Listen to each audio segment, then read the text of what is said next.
What I learned in sex ed. At my all-girls high school, our athletic director and the school counselor taught sex ed. They were not allowed to talk about condoms or birth control. They were not allowed to talk about sex other than for reproduction. They were not allowed to talk about healthcare options or realistic experiences with the female body. They didn't tell us who to ask about period cramps or STDs. They showed us diagrams of the uterus, but they didn't tell us that most girls experience vaginal discharge almost daily.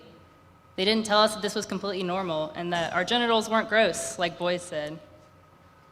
They didn't tell us to see an OBGYN every year after we become sexually active, or that if we choose to be sexually active, we should get tested for STDs every year or every time we have oral, vaginal, or anal sex with a new person. They didn't tell us that we could get an STD just from giving a guy a blowjob, so we all thought condoms were just for vaginal sex. They didn't tell us that some STDs don't have any symptoms, so we thought that as long as our bodies didn't look like those pictures they showed us of STD breakouts, we'd be fine. They didn't tell us that if we got chlamydia, we would not just be told by our gynecologist. We'd have to specifically ask for STD tests. They didn't tell us that some STDs are curable and all are treatable. They only told us how disgusting it could look or how harmful it could be. They didn't tell us that if we somehow contracted chlamydia, it wouldn't be from a one-night stand, it could be from someone you loved. And they didn't tell us that the treatment for some STDs isn't expensive at all, or that the nurses wouldn't judge, or that 1 out of 3 college-aged people will have an STD sometime in their lives. They didn't tell us that chlamydia, that word that sounds like death that no one can spell, just a bacterial infection, could be cured in a week if found, and that you'd be clean and rid of it after 1 pill. It is only if left untreated and unnoticed for long periods of time that it could lead to infertility. They told us about how men experiencing orgasms could impregnate women, but they didn't tell us about female orgasms. They didn't tell us that it could take 5 years of sex for a sexual partner to have enough patience to give us an orgasm, even though it was rare for them to not have one and rare for us to receive one. They didn't tell us that a lot of people seem to think that when a man orgasms, it's the finish line of intercourse, but a woman's orgasm is just a bonus round. They didn't tell us that sometimes both men and women don't know how to respect each other, don't know how to respect a no, don't know how to process hesitation in a heated moment, and would rather continue with what they're focused on doing instead of stopping when their partner says stop twice. They didn't tell us that we might just give in eventually, because even though we don't want to, we don't know yet that no one is worth just shutting up and letting it happen. And if no one stands up to them, they'll think that a no is normal and expected before they can achieve a yes. I remember in sex ed, someone asked if they could see how to use a condom, and our school counselor said they couldn't do that. Although we giggled and acted like we didn't want to learn about sex, we thought that at some point we had learned all we needed to know. If our sex ed had been better, if we had been taught how to use condoms, maybe my friends wouldn't be getting STDs or getting pregnant unexpectedly. We shouldn't have to ask for accurate and complete information about sex, but we do. Although Choices 101 included some sex ed, I realized after that, and too late, that I thought I knew it all, failing to realize that I was given abstinence-only sex education. Consequences of this kind of education could include illness, huge life changes, or even death. We must talk about sex and encourage ourselves and others to share our knowledge. This cannot be a taboo topic anymore. We can't block out our friends when they tell us we need to get tested or could have an STD.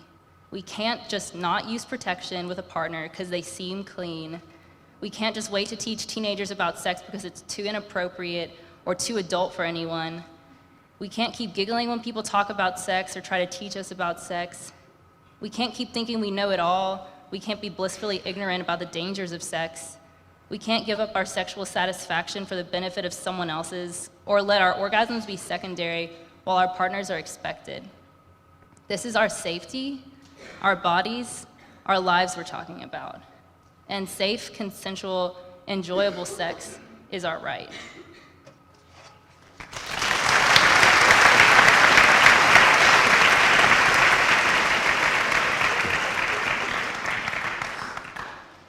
Breathe. Know this. I don't want your pity. Keep your savior complex to yourself. Keep your good intentions away from me. And please ignore the shaking of my body. Please excuse my breathless voice. Please excuse any tears that I choke back as I remind myself to breathe in. 1, 2, 3, breathe out. I miss class sometimes. I laugh it off when people call me lazy. I'm in my room a lot, and I say it's because I'm studying really hard right now. I end my relationships before they can start, usually saying that it's not them, it's me. Because it is. It's me, it's all me. It's me in this crushing weight that seems to be slowly, constantly choking my lungs. This suffocating knot in my chest that I can't speak past, even though I am screaming inside for someone, please, dear God, anyone to hear me. I have anxiety, an anxiety that causes tremors to constantly shake my body, an anxiety not helped by my over-analytical mind that constantly replays my mistakes over and over and over and over in my head, an anxiety not helped by the standards of my family or the expectations of this fucked up society that we live in, an anxiety that doesn't allow me to reach out to my friends for help because I don't want to seem clingy or needy, and do they even consider me a friend, or am I just a parasite that hangs around them? I just try and keep quiet while the depression slowly sets into the very marrow of my being. Yes, onto the second phase of my lovely fucked up mentality, the depression. That monster that whispers in everybody's ears at least once. Trust me, I know I'm not alone. It's what my therapist says, it's what my family says, it's what my friends say. But knowing that I'm not alone doesn't help. It doesn't erase the complete absence of any feeling in me except for self-loathing, self-hatred, this pure, unadulterated loathing that overcomes me whenever I look in the mirror or whenever I have 2 fucking moments to think freely. I just don't see the point anymore. This horror and self-disgust that comes from having my own mind turn against me until I can do nothing but lay in bed and try to keep breathing. I miss class because I can't find the energy to get out of bed. I'm by myself because acting normal around normal people emotionally and mentally drains me. I end my relationships because I can't deal with my own bullshit. Why would I subject anybody else to it? When I can't find the will to live, when scars decorate my body, because the only time I feel like I have any control is when I'm carving into my own flesh. When people tell me that I should just get over it, as if I'm making up the fact that I want to die. Why would I subject anyone to this fractured world that I live in? And how do I end this? For those who have absolutely no idea what I'm talking about, for those who are just as broken as I am, do I say that we should seek help from the society that romanticizes our illness? That we should go to people who tell us to get over it because our disabilities aren't physical and they aren't visible? Do I say that it's okay, we'll get better, we're all loved and we're all cherished and we deserve life? And maybe, just maybe, with enough repetition, we'll start to believe that. Yeah. In the meantime, I will say this. Breathe in. 1, 2, 3. Breathe out. Repeat, and hope that one day it doesn't hurt anymore.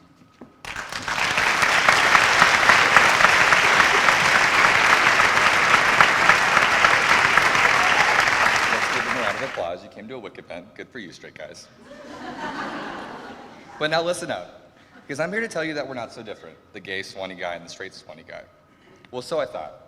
I thought I could be just one of the bros, that's also into bros, until I noticed a lot of people telling me how brave it was for me to be so unapologetic about who I am, which I've come to realize that Sewanee, that just means I'm a gay guy that talks about being gay and doesn't feel bad about it, which wouldn't be a big deal, but there aren't too many dudes at this school doing it either.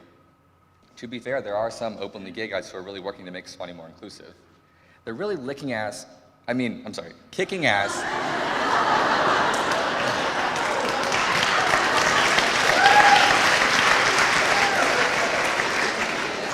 taking names. But something that bothers me is how much easier and more common it seems for girls to come out than boys. I'm sure we've all noticed the clique of cool lesbians that has formed in recent years. But where's the male equivalent? Why aren't there more guys in the mainstream Sewanee social world who are openly gay? But back to the main point of my monologue. I, an openly gay Sewanee male, am not so different from my straight classmates. I mean, I am different. I'm better dressed and I'm tidier. And I don't eat from the home line as much, but that's beside the point. We really do have so much in common, like football. Straight guys love football. I too know a lot about football. Rob Gronkowski, Aaron Rodgers, Tom Brady are all professional football players, right? Right? Now I have no idea what they do on the field, but I know they look damn good doing that. Oh, and straight guys love to wear shorts and high white socks with like dirty sneakers, right?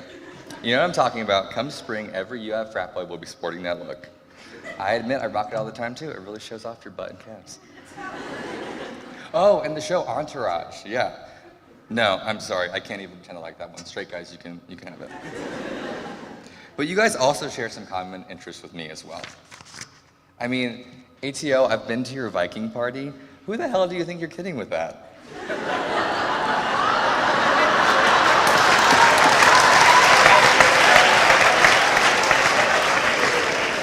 But thank you.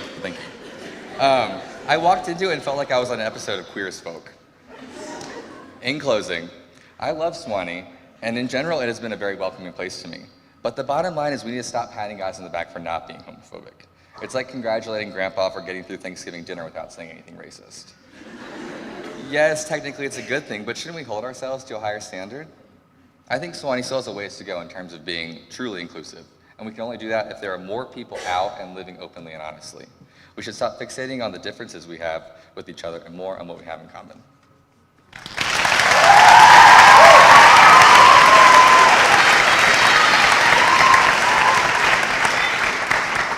Slut. In 7th grade, I was sent home from school because I had a hole in my jeans. Apparently, this was too distracting for the boys in my class who, let's be honest, were still far too preoccupied with the question, can I eat that bug, to even notice the inch of my hairless thigh. Senior year in AP English, my teacher, the man that taught me to love writing, would look at my chest and not my eyes when I spoke in class. On a warm spring day, I wore my favorite outfit, a blue tank top and short floral skirt, and watched his eyes start at my legs and end at my breasts as I sat down beside his desk, asking for a recommendation letter to my dream school, Sewanee. First semester, freshman year, at that dream school, a belligerent stranger gripped my wrist and wouldn't let me walk away unless I danced with him. He called me a bitch as I finally pushed him in the chest and retreated behind my friends. He reminded me that even blackout, these boys, are much stronger than I am, and sometimes I can only hope I'm not alone in the room. I cried the next morning, thinking of what could have happened, and the nameless boy that shook me to my core will never know. Second semester, freshman year, some upper-class women, a group from which I was desperately seeking approval, took it upon themselves to condemn me, deciding my sins, aka drunk hookups, were far more egregious than their own. Those girls proclaim hashtag free the nipple with feminists on their Instagram bios while ridiculing other women that don't fit their convenient definitions. Instead of compassion, these women offered judgment. Instead of guidance, humiliation. While struggling to find solace in sisterhood, I found rejection, which still stings every fucking day. I have been publicly slut-shamed, talked about, hated, yelled at, and demeaned for my choices by both men and women alike.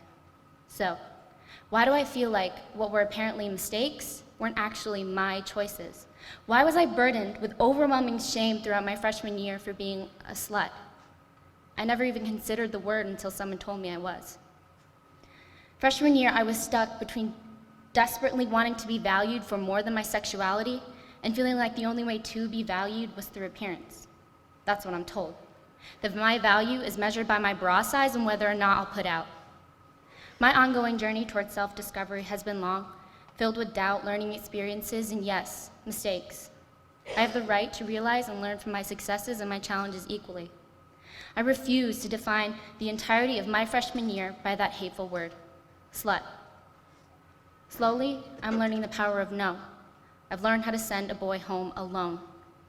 Trying to wear cool jeans in middle school taught me that a boy's attention span is more important than my education. Wearing low-cut shirts to English class got me an A. He ignored me in McClurg, but would confine his deepest insecurities in his bedroom. Yes, asshole, your penis is big enough. All the unspoken promises I was hoping to find in his touch only taught me that my value as a human being ends when I put my shirt back on. It's really such a mystery why I couldn't say no.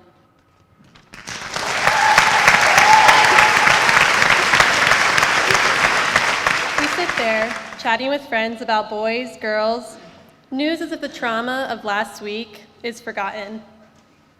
But I know the truth, and you won't look at me. You won't speak to me.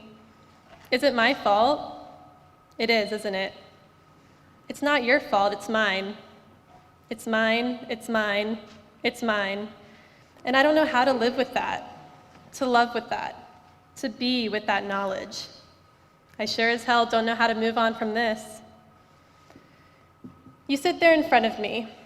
I know you are hurting, but you won't let me speak, and you don't speak to me. I know the truth of that night, the truth not even you remember. The faceless stranger took that away from you. You don't remember, but you know the truth even your body can't hide. I know in my heart we are guiltless, but I feel guilt in alone remembering the events that night. We were having so much fun. What happened? I lost you 3 times. I only found you twice. I remember the panic, the fear, the guilt. It is my fault, isn't it? I feel anger and hatred burning in my veins, burning against the man that harmed you, burning against myself, in my own inability to stop him, to find you in time, to protect you. It is my fault, isn't it? It's been a half a year now, and despite all my efforts, your silence is deafening. No words, no love, nothing. The notes on my phone are riddled with things I want to say to you, things I'll never say to you, things I need to say to you. I felt guilty for so long, and sometimes I still do, but now, if I'm being honest, I'm angry at you. Angry for letting the faceless man come between us. If you think your silence doesn't hurt, it does.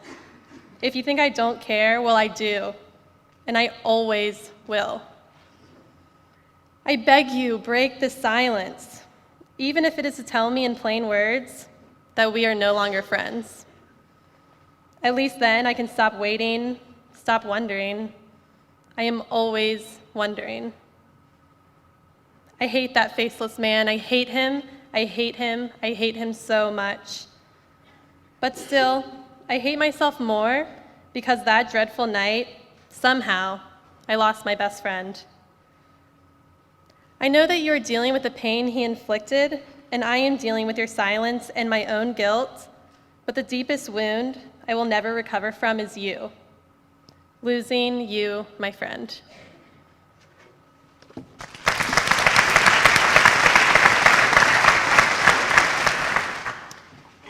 The Damned Human. In Mark Twain's essay, The Damned Human Race, he tells us that the towering beasts salivating in storybook woods are not the monsters we should fear. Rather, we should tremble at the monsters within ourselves. Ferocious creatures born from the bitter bite of choice keeping us on our feet, muscles tensed, smelling the air, none but man is capable of this cruelty. My monsters kept me on the run all year. Never a spare moment to think I could turn and fight. Now it's far too late to keep the cold sweat on a beer or to plant my lips any place besides the mouth of another wrong boy. I fell too far into the pit of midterm grades, career services, perfect internships, and GPA to remember why I was learning. Down in the empty grayness of the pit, I whispered, "Please, just kill me." And the walls echoed back, "You're not worth the effort." Familial or familiar demons kept me too weary to barter with my relentless rage for dining hall calories to quell my shaking hands. I forgot that my body is not my enemy. Unwavering lethargy devoured my ambition and replaced dreams with unending exhaustion that left me glued to my bed. All of the immeasurable hours spent on Netflix have cast irrevocably like iron into days wasted. How strange it is to be lost at home. I know where I am generally, in Sewanee somewhere, but directions remain vague. Turn left at the large mossy rock, or if you see the large pine tree, you've gone too far. Sandy stone buildings blending into a single monolith, glaring at my disorientation. In chapel, I bend at knee to saints who never answer. I waged a civil war against myself this year without realizing the cost of the destruction. I am culpable for the senseless horror that I have lived for the past year. But with the refreshing Sewanee freeze, I refuse to accept that I am tied to any monsters. I will not placidly sit by as memories burden me with an unquenchable fury and emptiness that demanded just one more drink. My year of insatiable destruction will not end with a swan song. No, I will stand a phoenix in the end. I will emerge from the ashes. My devils were born by the fire of an undeserved hell, and it is time to accept the past and move forward, for life has a habit of playing tricks with time. The longer it seems to pour slow and viscous, the more appealing it becomes to give in to nicotine-fueled beasts. This is the year that surviving made me a monster of mistakes. The next will see me a demon of my own volition.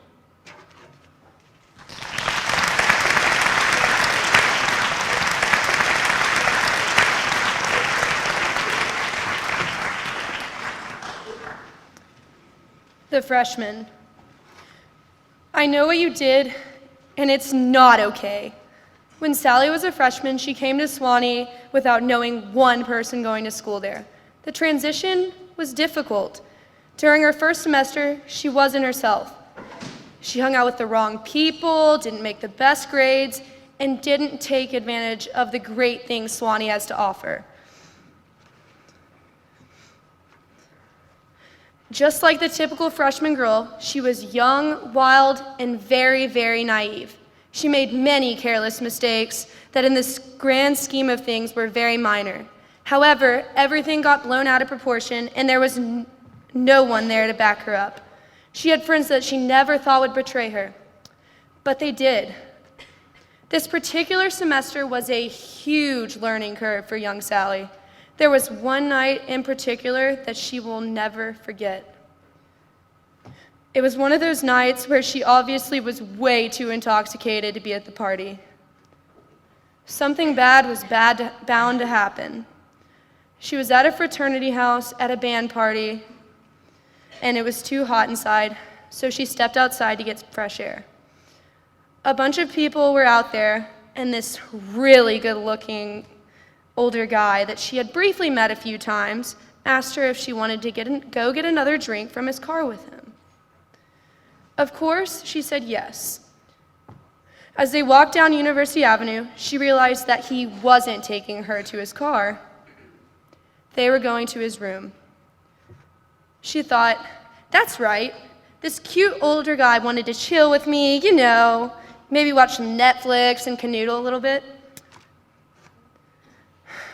But boy, was she wrong. When they arrived, it didn't take them long to find the bed and start making out and more. The last thing she remembered was saying, I'm a virgin. After it happened, the little freshman, even as intoxicated as she was, noticed what had just occurred. She left his room terrified and in shock. This traumatic experience led to bad grades, depression, and as a result, Sally felt as if her world was falling apart. As an upperclassman, she still struggles every day. She feels as if she sees him everywhere, and it's oftentimes difficult for her. However, that hasn't stopped her from becoming her own person. This year, she has been engaged with the Sewanee community and has that to thank for keeping her occupied. College is hard. Everyone is always going through something. So remember, it's important to always be kind to people because you never know what they're going through. Everyone deserves that.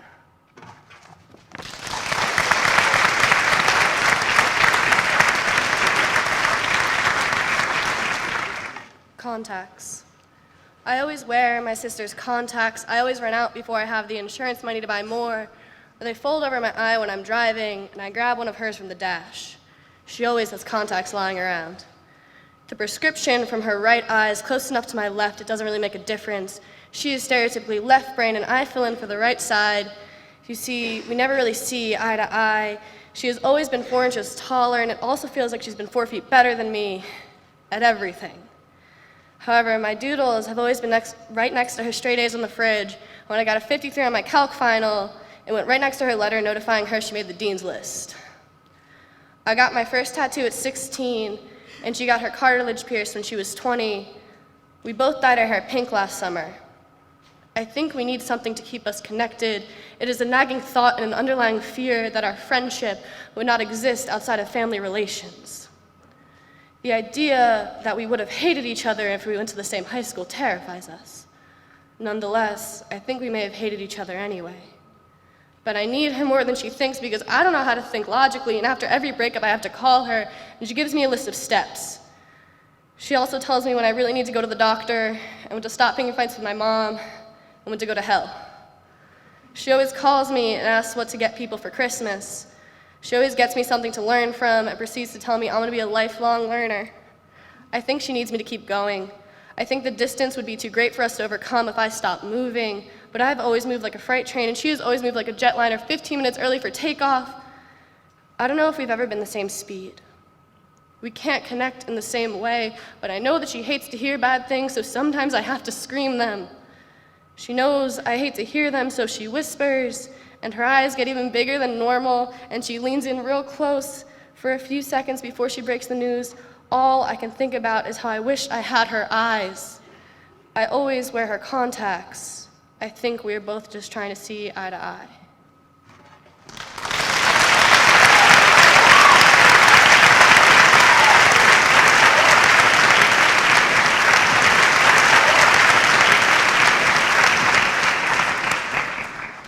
The facial. It was my first time. I think I had only seen a penis twice before that moment. But I just had to keep convincing myself that it didn't matter. I mean, I've read Cosmo, and I've talked to my friends, so obviously I was very well educated on what I was supposed to do. But was this the only alternative to having sex with him? I mean, he pees out of that thing. It's sort of gross when you think about it. There we were, tanning in the middle of the deserted baseball field, no one around for miles, and there I was, about to put his dick in my mouth. So maybe I was just a really horny 10th grader. But waiting till marriage is downright impossible. I believed that I wanted to wait until I loved someone, but that didn't mean I couldn't have a little fun until then, and I couldn't not repay the favor. I'm just going to preface this with a reminder that I had no idea what I was doing. I was pretty sheltered at this point in my life. Well, anyways, his dick was in my mouth at this point. Other than being preoccupied with the whole process of giving head, I reminded myself a few key pointers. Okay, you got this. Just don't use teeth. Guys don't like that. Don't forget, Cosmo said to suck the tip. And Ashley said guys enjoy that. I attempted to deep throat. I forgot to mention one little fact. I have the world's worst gag reflex. As I attempted this little maneuver, I began to gag, and I puked just a little. I know, you're thinking, damn, this girl is gross, she puked on his dick.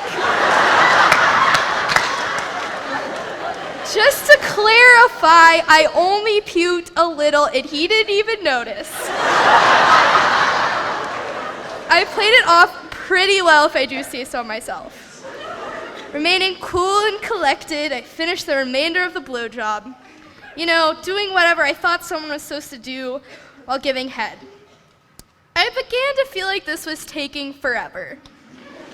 I mean, there's nothing like having a dick in your mouth to slow down time.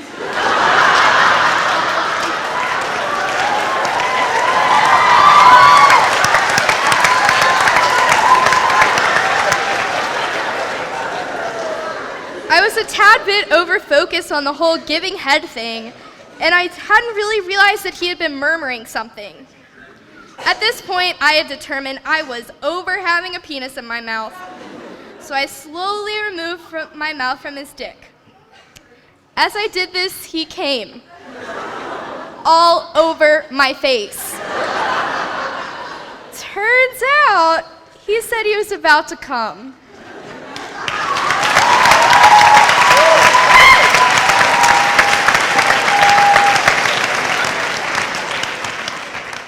Overachiever. I've always been called an overachiever. I worked hard and pushed myself not only to do everything, but be good in everything. That's what everyone taught me to do. When I came to Sewanee, I was determined to be successful and make straight A's, participate in every sport, dominate student council campaigns. Hell, I even wanted to volunteer at 3 charities twice a week each. Most of all, I wanted to prove to everyone that didn't come from the same background as me that I was just as good as they were. I started a war within myself. Freshman year, I never left my room but for class. I had no friends. I studied. I studied all the time. I cried a lot too. I found ways to be sneaky about it. My go-to was crying in the shower. Nobody would ever hear me there. Not even with St. Luke's paper-thin walls. I didn't know why, but I didn't want anyone to see me cry. Like that meant I had lost. I was afraid if I didn't act happy, I was losing at being successful. So I didn't tell anyone. My sophomore year was similar to my freshman year. Although I made friends, the fear, my fear, was always there pushing me to work harder. Junior year, I began to feel more pressure to prove I was more than where I came from. I studied harder, I didn't sleep, I didn't eat, I worked more, joined more clubs, took more classes. I made myself do more. That's when the panic attacks started. Now, at the time, I didn't know they were panic attacks. Actually, the first one I had, I thought I was dying and hid in my bathroom for a full day. For those of you who do not know what a panic attack feels like, let me try to explain.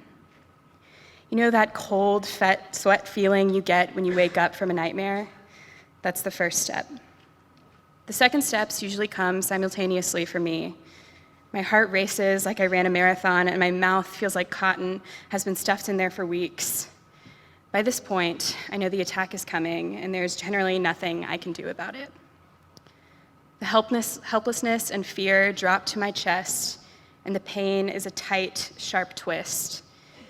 Then the pain catches my breath, and it feels like hands are clasping at my throat, constricting any full breath from falling into my lungs. Sometimes they last a few minutes. Other times they seem to last for years, like they will never stop. I could have one a week or one a day, and sometimes even in my sleep. And in my own personal hell, I have had up to 4 in a day. I lived this way for about a year until I finally went to get help. They say I have a form of panic disorder and depression. I'd always been the one who was continuously smiling and making crude jokes with my friends, but I kept this a secret. The one thing I needed to talk about, I couldn't say. I wish I had said something sooner before my anxiety put me in the hospital. I wish I had learned before that being perfect and having all A's is great, but not worth anyone's life, not worth my life.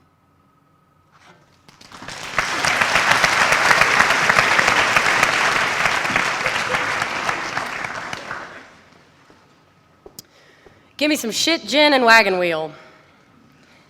Our rambling, shambling bodies fall up against each other, all looking for the same fix. A laugh, a hookup, a good ass shake. Our bodies illuminated by the lights of the frat house. We're all glazing over for fulfillment that doesn't come. In the red Solo cups and crushed up powder, in glass bottles, and the rambling, shambling dancing that makes you smile. For a little while. Screaming songs from way back when that everyone knows. Hoping that when they see you dance and, oh, how you dance, that they'll be begging for more. Wanting to be in love. So goddamn in love that I can't see straight, I can't think. While everyone moves so fast but me, I crumple. I flounder, I fall, spitting gin and shitty Piggly Wiggly lemon lime Sprite imitation on my jean jacket, just missing the cold, concrete frat house block.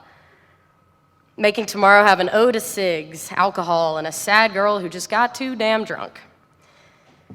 I wish I wasn't so wishful and wistful about being in love. And that's the problem, dude. I want it all. The white sheets, the gilded room, a couple of dogs and some kids.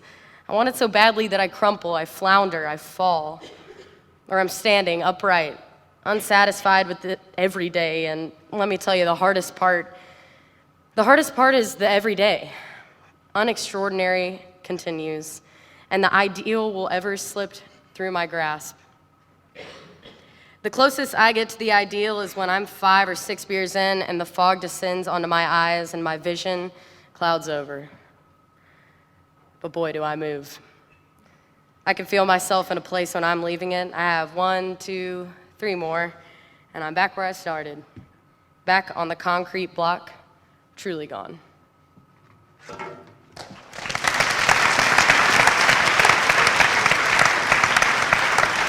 This wasn't supposed to happen. I hated you freshman year, but then again I didn't. It was more like jealousy. But then again, I'm not jealous of you, because I'm too busy admiring everything about you, like mortals standing in awe of goddesses. I think that's why I chose to ignore you the entirety of freshman year. No one could get under my skin like you. I hated the way you walked, cracked jokes, ate your breakfast. But most of all, I hated that your grades competed with mine, and how you were in all my extracurriculars. I hated that your most offensive jokes left a traitorous smile creeping across my face, so that I had to turn away. Sure, I got off a little bit at the way you'd slap me when I joked, or note your tiniest failure. It was better to piss you off than not to talk, right? I guess that's why I made you hate me, and I guess that's why you grew to loathe me. But I could also see past all of that deep down, and you knew eventually all of this would wear off, and we would become what God to me, or science to you, intended. Then something changed. So you were smart and funny. So we were dangerously similar. Maybe you knew it, but I admitted it. Now I had a partner in crime, someone to laugh at the world with, someone to be cocky with, cry to. Bottom line, I had a best friend. After we realized what we meant to each other, there was that perfect period of time where 13,000 acres became our intimate theater of getting to know one another, where I finally cared about throwing my paper cup outside, and you finally started being yourself. There is nothing better than knowing that only one other person at the school and on this earth knows what you know. We changed together. We matured before each other's eyes. We weaved in and out of other relationships. You had a girlfriend, then you didn't, and vice versa. For one summer, we caught each other at the right time, the perfect time. We shared stories, argued about everything from the environment to your ego, and realized that we were just two forms of crazy. We drove all over campus to watch the stars in the rain because any weather was perfect for us that summer. Together we became what the situation needed us to be. We took one blissful month and became eternal friends, therapists, and tutors. We pushed each other to become who we were. So here's to finding someone. Here's to having someone during hard times, whether it's domestic abuse, racism, depression, or realizing you made a huge mistake at the start of your freshman year. Here's to that spot on campus with the stars and gigantic rainstorms that cleansed all hatred and replaced it with whatever we needed it to be, and whatever it decides to become in the future. I believe in love because of you. For now, I am content. You're here, sitting somewhere in this auditorium. We'll probably go to the pub later, and I'll steal your chicken fingers. We don't have to explain anything to anybody. I don't have to explain anything to you. You just know, don't you? In you, I have someone to catch me, to keep me standing, to be whatever I need, whenever I need it. I believe in love because of you.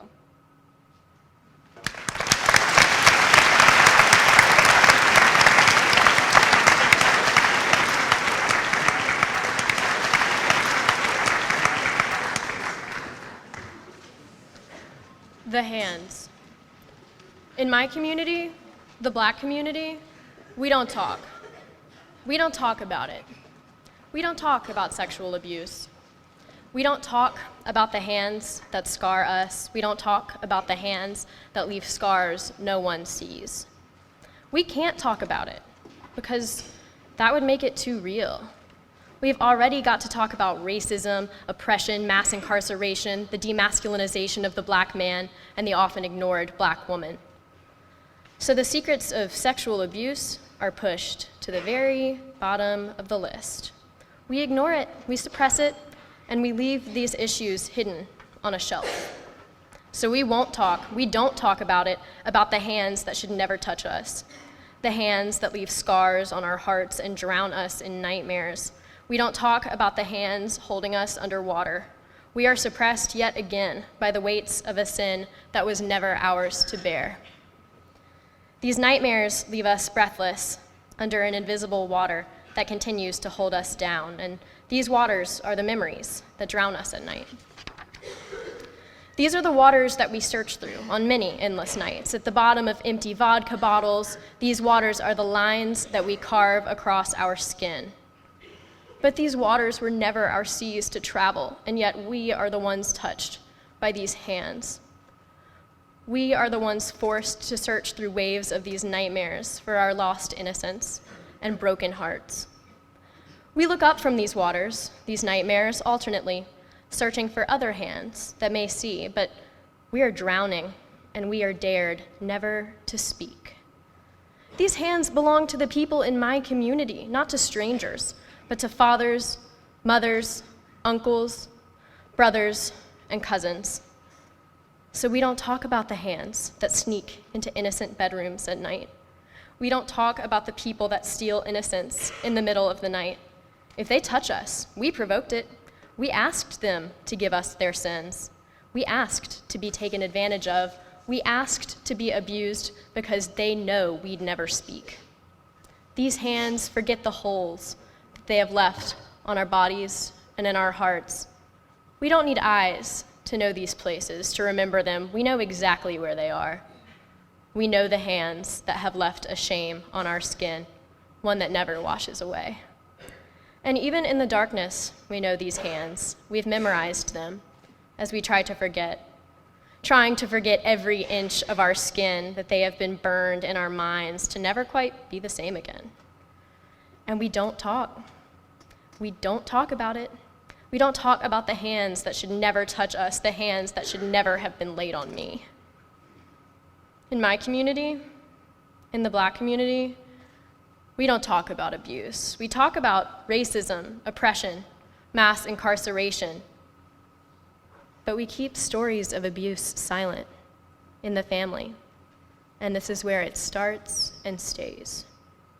In my community, we continue this circle of shame. And so these hands continue carrying innocent hearts to early graves.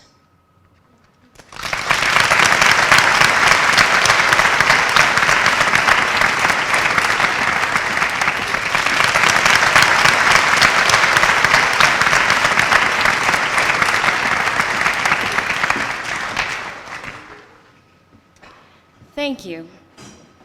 Sometimes the most loving prayers are not all that nice. Thank you. Thank you all for being here.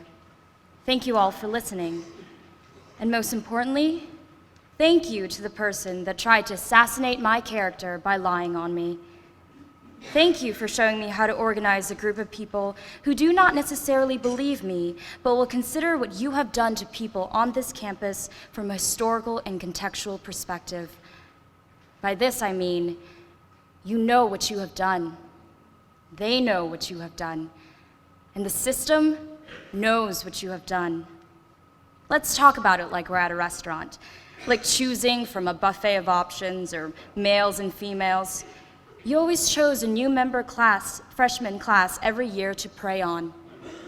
Whether you tried to get them to room with you during certain events, always checking on them via text or call, or even going to their graduations before they arrived at Sewanee like you cared. Now, I've never been into organizing people or gathering voices to fight for something as big as this, but thank you. I was able to actually use my liberal arts degree to develop the intellectual ability to shed light and truth on this issue for those who wanted to listen. You and your lie really taught me a lot. 1, I learned how to argue. 2, I learned how to gather resources and real examples to talk about what you have done. And 3, I learned how to forgive. There were times when I was invisible, out of sight, and you showed to others physically who you truly are.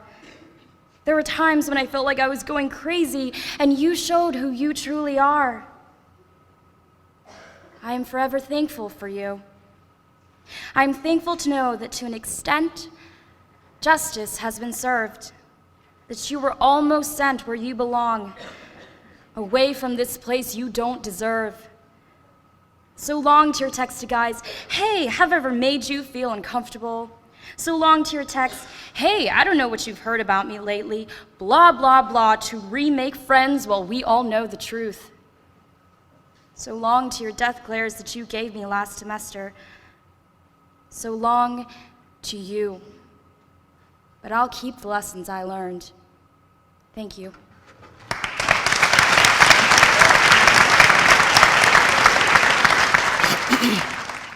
Just another nigga story.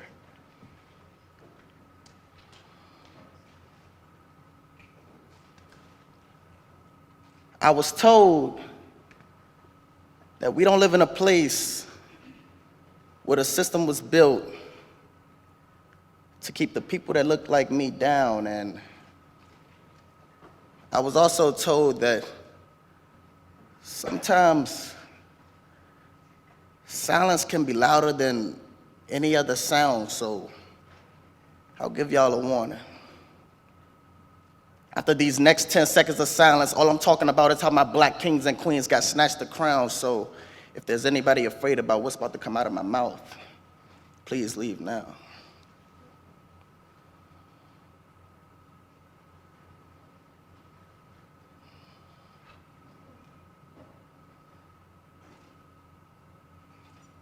Mr. King, it's crazy how the same government that got you assassinated made a day to honor you.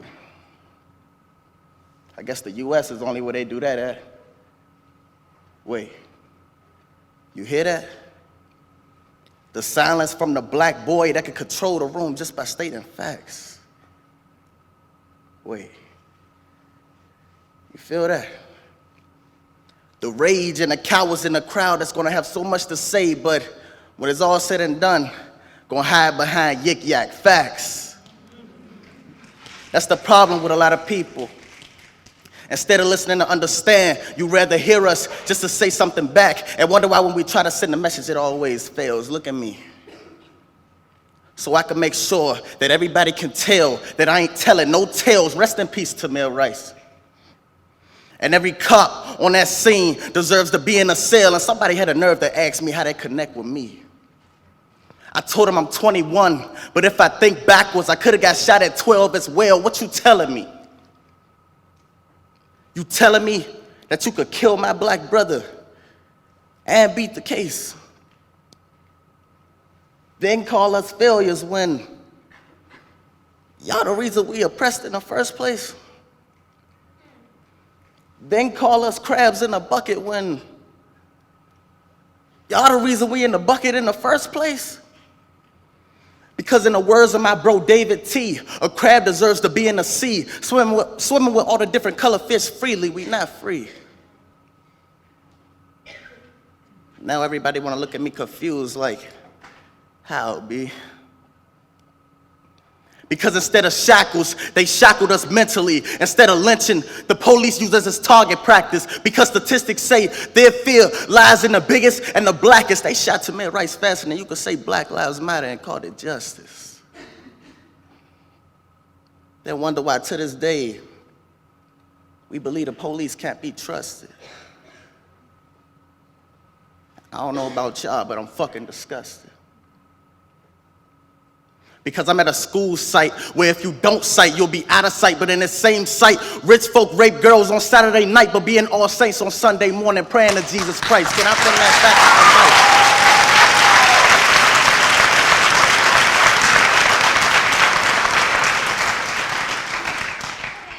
I might? Can I bring that back if I might?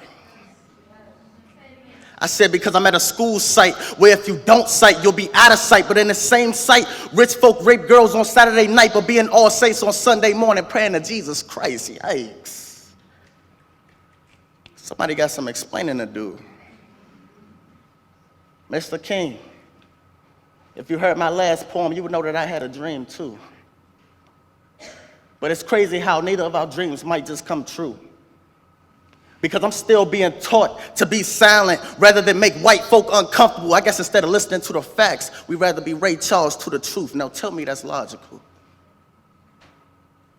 You see, it's clear. For the past 400 years, my folks been in a time maze because I got friends back at home that have still put their life on the line for Ralph Lauren, True Religion, and a pair of J's. In other words, my folks still dying from picking cotton. This time they don't even know they slaves. See this black man right here, know your ways. So now what? You gonna snap my spine and tell the news report about how I was supposed to die? Nah. You're gonna arrest me, kill me in jail, and call it a suicide. Dear Mr. King, I'm an African-American male. I go to school in Sewanee, Tennessee. I perform poetry hoping that one day somebody actually hears me. I'm from the hood, also known as Southeast Washington, D.C. When I go back and look around, I get this funny feeling like things ain't what they supposed to be. I think about the door to success, but I guess somehow our people lost the key. Because now when I think about it, the majority on the other side looks nothing like me. And like you, I want to come home to beautiful children. And somebody that I could say is a piece of me. But it's sad, Mr. King, because all the way from your time to today, we've had to tell our kids the same thing. Baby, look at me. We are at war right now. So you have to understand that daddy gonna die someday. Daddy gonna die someday. Easy.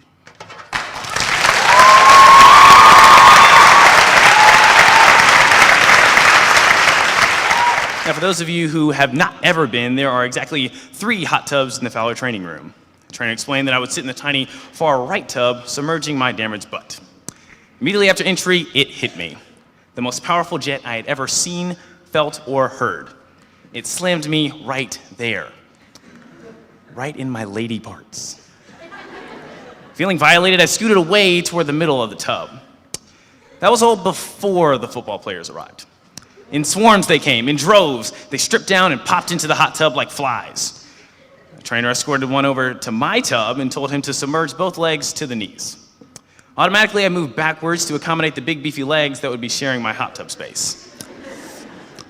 Then it hit me again. The roaring jets blasted in every nook, cranny, fold, and seam. I lurched forward to escape and found my chest brushing my hot tub companion's legs. He stared at me strangely, obviously wondering why I had apparently moved forward to assault his calves with my boobs. Mortified, I moved back into my original position. Y'all, thank goodness my hot tub companion stuck earplugs in and closed his eyes, because that was the only thing that saved him. My whole body vibrated. I tried to hold my twerkulator a little higher, but the water chased me. It was unstoppable. It roared, my face turned red, it blasted with the force of a rocket taking off, my sweat beaded down my forehead, it pulsed like a drum, my heart raced, it was coming, I was coming.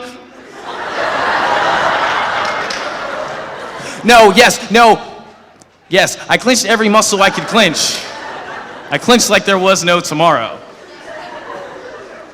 Just then, a member of the training staff informed me that I had just 3 more minutes left. I tried to smile and say, okay.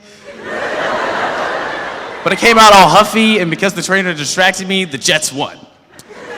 The orgasm that I felt building was not natural. It was going to blow me up. It rushed through my body like a freight train. I swallowed a howl, the most horrible pleasure I'd ever felt, in snorting and splashing water around as a decoy for the fact that I was dying of explosive sensation. Now, y'all, have you ever had someone not realize that you finished and they just keep jackhammering away in a sensation overdrive? Now, imagine that, but with tons of water unloaded mercilessly on your privates. An awful sensation built again. I clenched every little muscle in protest. Not enough. Remember my hot tub companion? You know, the one with the big tree stump legs? Here's where he comes back in. Now, I'm not proud of it, but a little trickle of pee escaped me. And then a little more, and I watched in horror as the jet shot the faint yellow color upwards and outwards, circulating around my companion's legs. Enough was enough. I decided 3 minutes had passed, and if they hadn't, my butt could deal. I leapt out of the hot tub, and I sneaked a peek at my football companion. His eyes were closed, and then I darted away. Ignorance is bliss.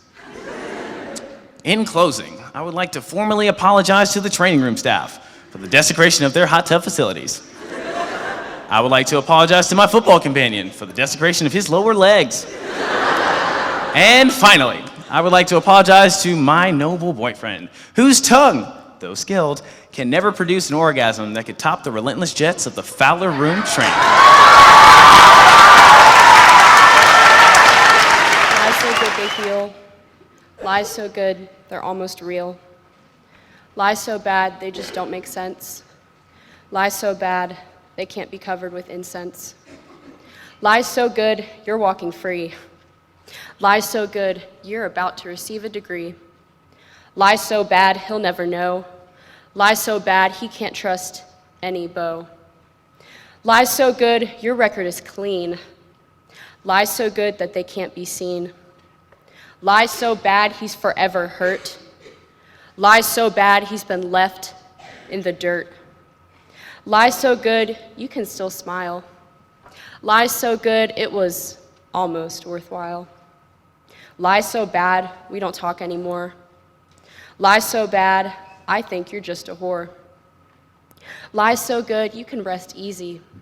Lies so good, got you feeling like Wheezy. Lies so bad, this isn't the first time. Lies so bad, you'll pay for your crime. Lies so good, you'll be in the real world. Lies so good, my fist will still be curled. Lies so bad, more than one knows. Lies so bad, will be keeping you on your toes. Lies so good to girls and boys. Lies so good, we're not your toys. Lies so bad, I can't sleep. Lies so bad, I can no longer weep. Lies so good, you've got him in a cage. Lies so good, I wish I could expose you from this stage. Lies so bad, it's all a mess. Lies so bad, I just want you to confess.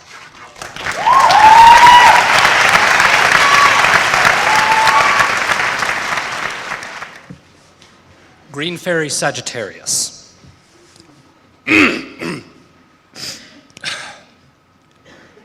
people we spend our formative years with have an astounding effect on us. Between high school and college, you're exposed to people who will help shape who you are, either for better or worse. At New Year's, the better influences from my high school clan get together for the explicit purpose of reconnecting with a side agenda of getting very rowdy and absolutely plastered on alcohol. This year, I brought a box of cigars and a liter of absinthe. I'd read the Wikipedia article on the proper way to drink it, but when dissolving sugar cubes on silver spoons took up too much time, most of it ended up being mixed with Mountain Dew, vodka, and pineapple juice. We talk about which dosages of SSRIs we're on, what we're currently passionate about studying, how Alabama's abstinence-based education really didn't cover enough, and in general, marveling at how we've changed since graduating high school.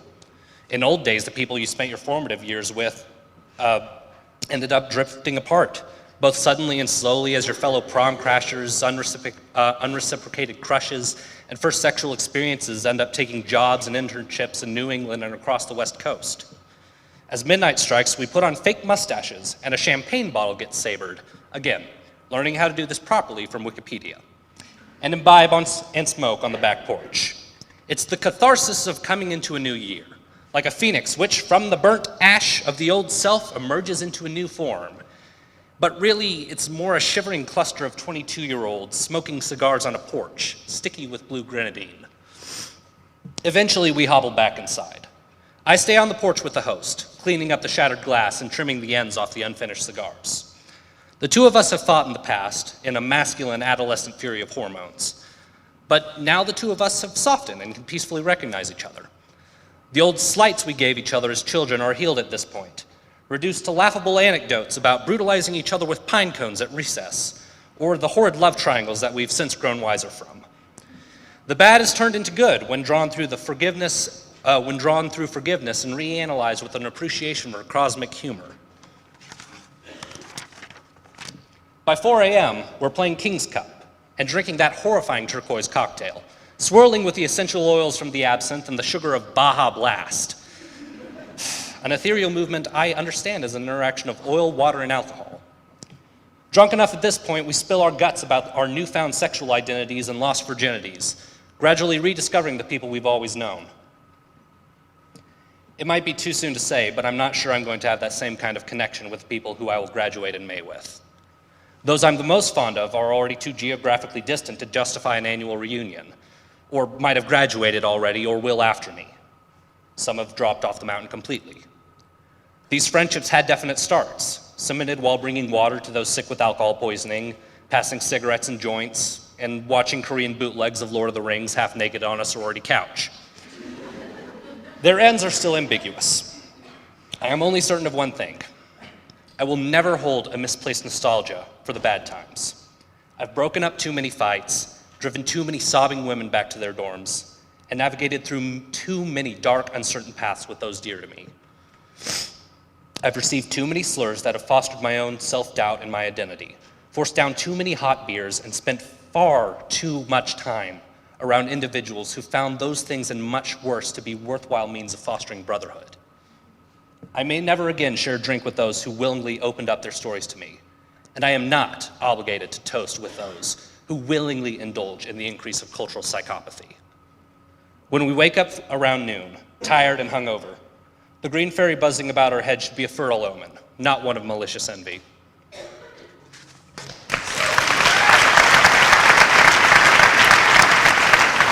An open letter from a not-so-wise Sewanee senior. Since this year started, I have gained a different outlook on my life in Sewanee. I've started going out less, and I've found myself enjoying the company of Netflix on a Saturday night rather than spend time at a nasty frat house. No offense to all the frat houses on campus.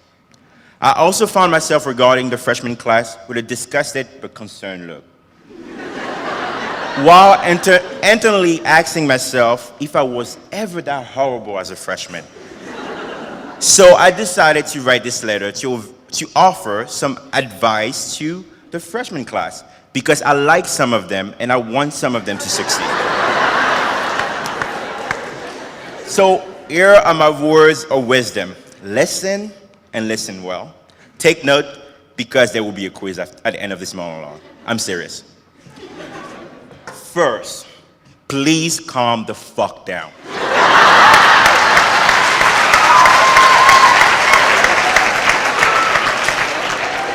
Chill, relax, take a breather, then take several seats and calm the fuck down again. You have 4 years to enjoy this beautiful campus. Therefore, you do not have to go crazy every single weekend. In addition to that, please, I'm begging you, pace yourself with everything: sex, drugs, alcohol.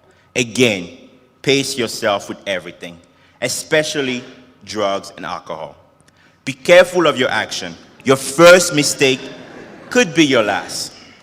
At a small school like ours, people build up their reputation pretty fast, and that reputation stays with you for a long time.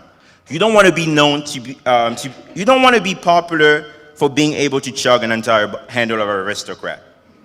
If you do, all props to you. No judgment. About sex, please talk about it. Talk about it. Have fun, but be safe. Always use condoms. Experiment with a girl, a guy, or even both. No one is judging you.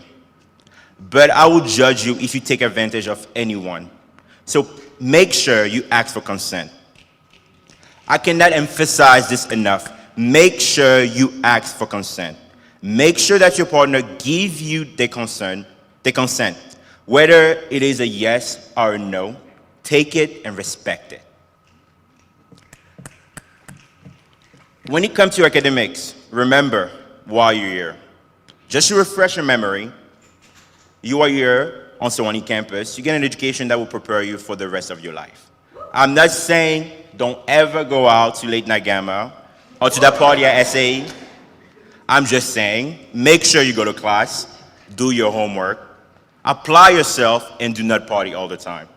Trust me on this one. You don't want to end up on academic probation or suspension. I've been there, and it's not pretty.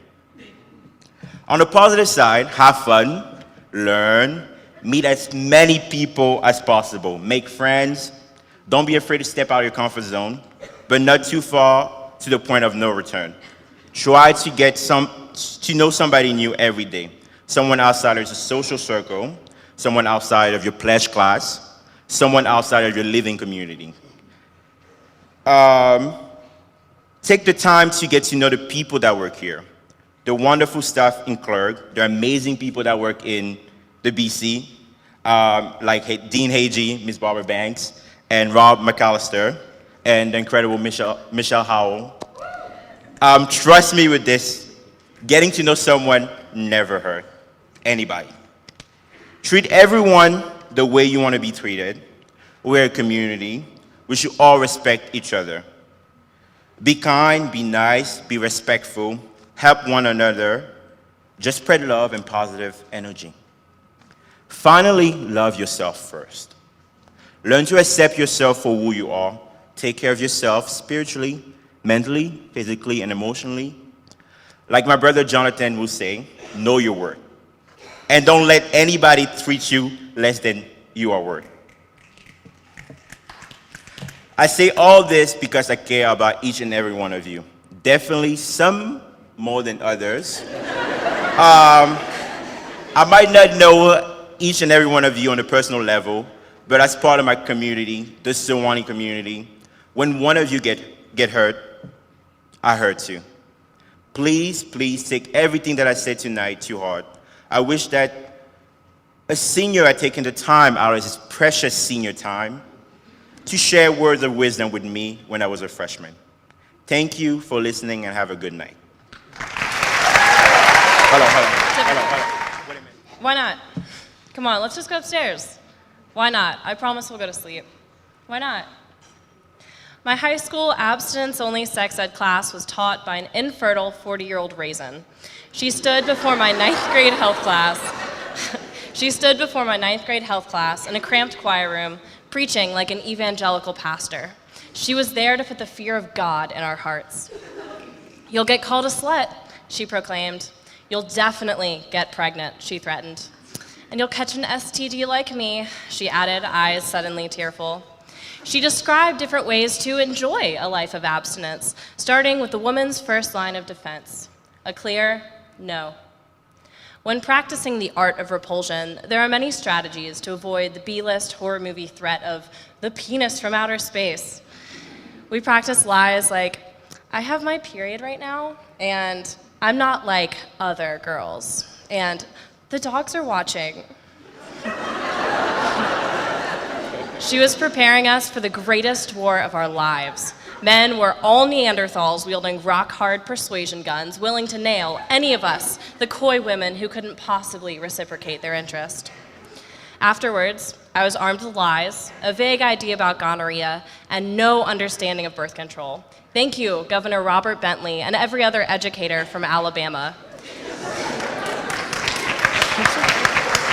Thanks also to MTV for the episode of 16 and Pregnant featuring my high school.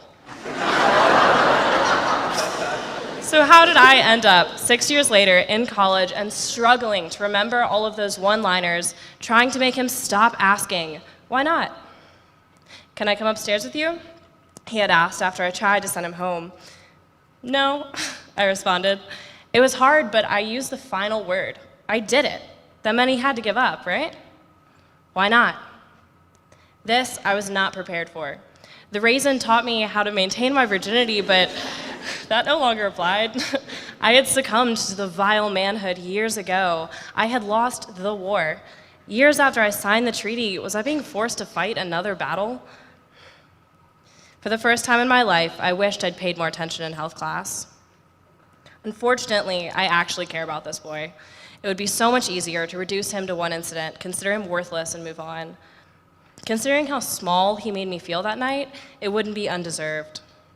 However, the sepia-tone sentimentality ingrained in Morgan Steep sunsets, Greensview hikes, and intimate conversation on quieter back porches means I know him just too well. I'm forced to view him as a complete person, even as he failed to respect me as one. Instead, I see him as a sad product of society, one that depicts women as saying no when they really mean yes. I wish I could say he is blameless in his ignorance. I was never scared. He didn't think himself dangerously entitled to my body. I know I'm luckier than other women who have tried to say no. As I finally retreated, leaving him alone, I heard him spit his own clear word at my back. Typical. In that moment, I thought about every other girl that night that said yes when she wanted to say no. I thought about myself as a freshman, too scared to lie, because we're afraid of bruising his ego, getting a reputation for being a tease, or because we're conditioned to always put others' needs and wants ahead of our own. If I'm typical, it's because I believe that I don't have to give a reason for not being interested, because no does not mean convince me. Since you never asked, we stood with Mizzou and we've stood with the L2, not physically, but in spirit. We've been there. Because we're demanding respect too. So here are demands.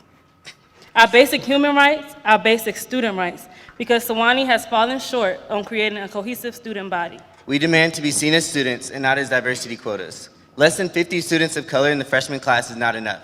We demand to have more faculty that look like us, to define comfort in the sameness of a teacher that understands cannot be compared, when you are swimming in a sea of sameness and it seems that no one hears. We demand an end to race panels. We've seen that those don't work. We're done talking and we're done explaining. Where is the action behind your words? We demand to no longer be the only black students in class, to no longer to be forced to defend our stories, to no longer be forced to suppress our stories. I'm not here to affirm your racist stereotypes. So when we gather for a candlelight vigil or a march, we are not rioting or trying to incite violence. We do these things out of love, respect, and support of the black community. We do these things because no one else will.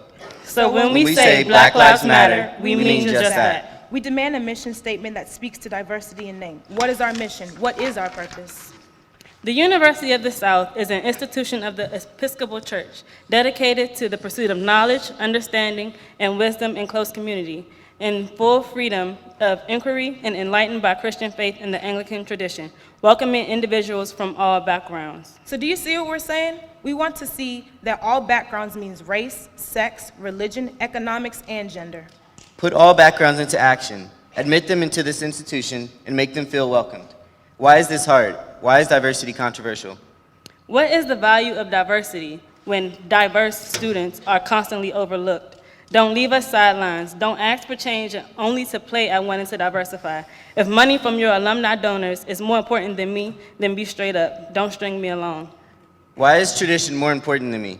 Why does the chancellor get to sit in a chair that reads, "Slave made this," at my commencement ceremony? Why is this a tradition that we want to continue to uphold? Is it because tradition is still more important than the color of my skin?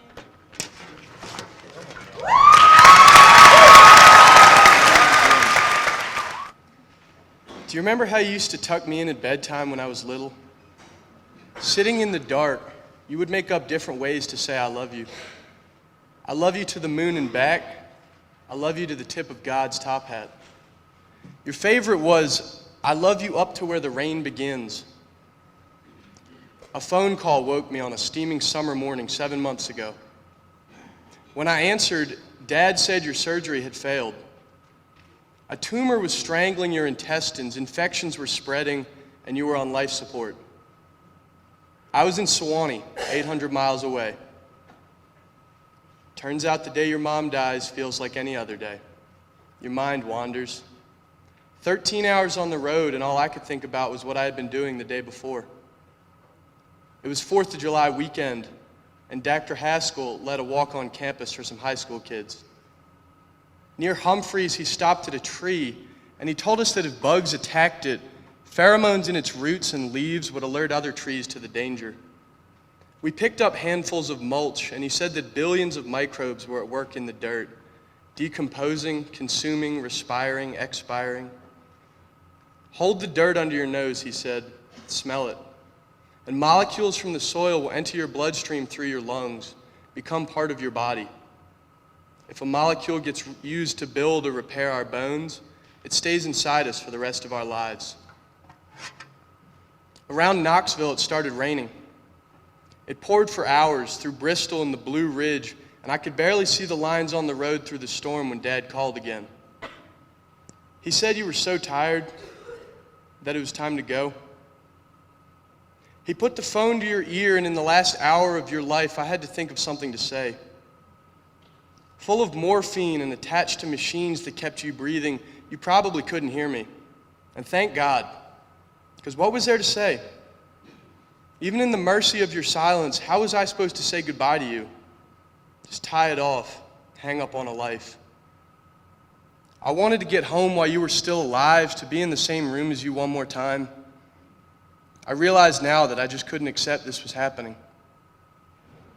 But this happened. And it only would have been harder in person. So at a gas station in Southern Virginia, I just told you that I loved you again. Not in a cute way, not in a game, just I love you very much. I said I was grateful to be your son, that I learned so much from you, and that I want to make you proud. I told you that you're in my heart forever, whatever that means.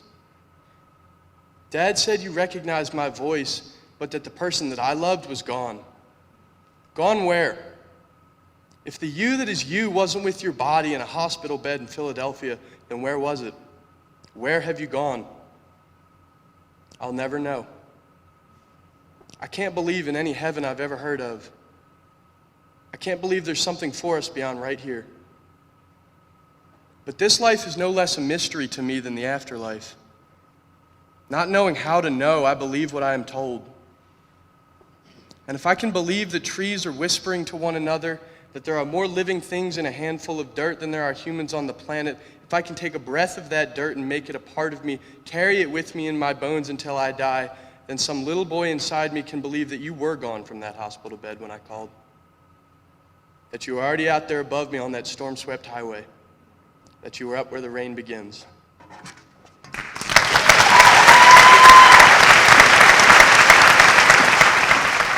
Everything in life is about sex, except for sex. Sex is about power. I've been called names, I've been misrepresented, I've been misunderstood. Sex is messy. Sex is complicated. Sex is complicated when you're the first girl in your class to lose her virginity, especially when you and your boyfriend only have to have sex once for people to start calling you a whore. Sex is complicated when you're 14 and you think you're pregnant, but you don't tell your parents because you want a place to live, and you just try to drink the fetus to death because you're 14 and you don't know what else to do. You miscarry.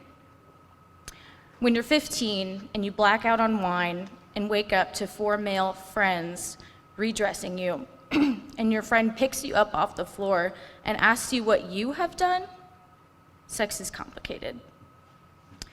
When you're a freshman in high school and you have sex with seniors because you think it will make you popular, sex is getting complicated.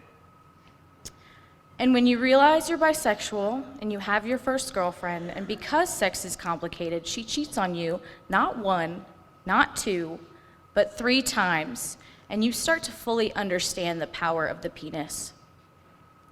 Sex is really complicated when you're a senior in high school and you think you finally love someone, but you start crying every time you have sex with them. When people become game and virginity is like a trophy for your case, sex is complicated. And finally, you're sexually assaulted in your freshman year of college in a place you thought was safe by a person you thought you could trust. In his statement, he tries to characterize you as promiscuous by pointing out a belly button ring and a tattoo, and you begin to see how many times the patriarchy has fucked you non-consensually. And you lose that case against him because there's no evidence, and you start to doubt yourself, even though the memory of what happened in your bed keeps you from sleeping there, and you still doubt yourself because everyone else does, and sex is complicated. You're still crying sometimes when you have sex and you decide to write a story about it. Your classmates are shocked into silence, and you think maybe you shouldn't tell them that this is your real life. And you have a boyfriend who you think is the world, but of course he's not. He breaks up with you, and you go looking for sex just to prove that you can.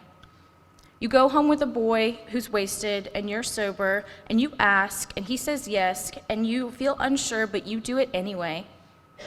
You avoid this kid like the plague, and even hate him. Not because he sucks, or the sex sucked, but because you can't shake this feeling that maybe what you did was rape. Sex is a damn labyrinth, and there's no exit. You do weird shit, like get a vibrator, but feel empty when you use it. You try butt stuff with a guy, and for some reason, it seems romantically significant to you, and you think, am I going insane? And you're still hunting virgins, and you wonder if it's some fucked up subconscious fantasy, but you stop thinking about it because you're tired. You begin to feel so lonely, and even sex won't fill that void, and you want it to work that way, but it doesn't work that way. And you have sex with your best friend because you don't even know who you are anymore. And you're tired, and you see your rapist on Tinder, and you feel so fucking alone. You realize that you know sex is complicated, but it doesn't make you any better at making sense of all of it. So, the next time you'd like to call me or any other woman a slut or a whore without thinking of the history, the implications, or the repercussions, just remember, sex is fucking complicated. What I miss about Sewanee. Imagine a mountain with me for a moment. A simple mountain. A historical mountain. Imagine a mountain on which a court of gods reigns supreme. Imagine a mountain on which rests a divinely chosen vessel of God's people. Imagine a mountain where the fate of the soul of mankind has been eternally decided. Now, deflate your egos for a moment. I was referring to Mount Olympus, Mount Ararat, and Golgotha, but I don't blame you for mistaking any of those peaks for this one. This one is special, and I'll tell you what it is shortly. But first, I'm going to tell you what I miss about Sewanee. For your benefit, there is some background to this. I no longer attend the University of the South, and am enrolled at the University of Tennessee in Knoxville. Explaining how and why this is the case would be like explaining what the inside of a headache looks like. So for now, we'll sum it up like this. I miss Sewanee, and I'm going to tell you what I miss about it, but first, we have to strike a deal. You have to promise me, as old school as it sounds, never to make the mistake of thinking you know what Sewanee is. I can assure you, you don't. I miss this place. It's a beautiful place, a place born for autumn. A Saturday morning, chilled by the amber glory flowing from a freshly tapped keg. An immense chapel of beautiful sandstone, graciously opening its holy doors to the masses, roughly 33% of whom are highly likely to be immensely hungover. There is nothing like a memorial cross standing high over the plateau. There is nothing like seeing H.G. Bradley dunk or dip or slide across some surface in front of your library. There is nothing like Rick Wright telling you what you might be exercising the next morning. There is nothing like the hellish scorn from Miss Margaret at 2 a.m. on a Saturday. And there is nothing like the long goodbye before holiday, even for just a 4-day break, and the egregious amount of alcohol and other intoxicants consumed upon your return. Now you know all this. Probably 4 of those happened this past Saturday, so what don't you know? I've seen parallels between Sewanee and there being the University of Tennessee in Knoxville. I'm on a mountain there, but it's not the Domain, it's Rocky Top. I have sang songs at both places. I've said YSR and GBO. I've had and made lifelong friends at both, and I will give UT a win on this one. It's no Granger, but there's a Chick-fil-A 5 minutes from my front door. So that's a plus. I've seen the SEC girls. Yet the most accurate part of this monologue might be the following statement. There is nothing like a Sewanee girl. I miss things like this. I was talking to an elderly gentleman, and as I sat down his salad and I gave him his beer, he asked, "Where did you go to school?" And I said, "I'm still in school, but I had to leave Sewanee, the University of the South." And he replied, "They don't make them like Sewanee anymore." What is it about this place? What is so captivating about this place that it ensures you will always find your way back? What is it about this place that forced a U.S. president to write, "I believe in Sewanee with all my heart"? Is it its holiness? Do we not ascend into the realm of angels when we pass through those gates? I passed through those gates today, and I tapped my angel, and I felt his confusion as to why it had been so long. Shouldn't you still be here? Yes, I should. And therein lies the answer. It's not real life. And don't break your promise to me and pretend you know that. You'll find out soon enough. I'm just sorry I found out quicker, but hey, there's nothing wrong with having the edge. Ha.